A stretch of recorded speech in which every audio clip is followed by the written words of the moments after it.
Hello all, welcome back for another video of Service Reset My Car.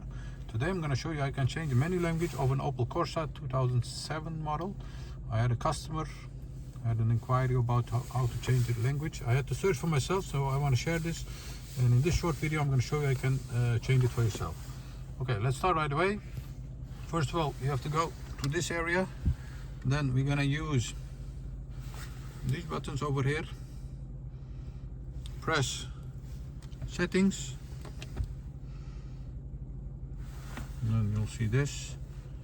Use the arrow button to the left, you'll see that it changes. Yes, go to system, then press OK. Change it with the arrow button again. Go to language, press OK. Change your desired language. Let's say Dutch.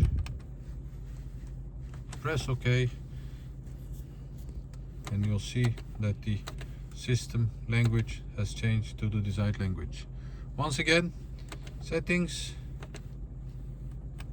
Go to system. OK. Go to language, the second one. OK.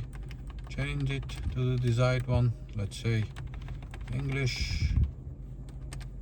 Press OK, and you'll see that the whole system language has changed to the desired language. That was it for this video. I want to thank you for watching our videos. Leave a comment if you like. Don't forget to subscribe, and see you next time with another video. Stay safe, take care, bye bye.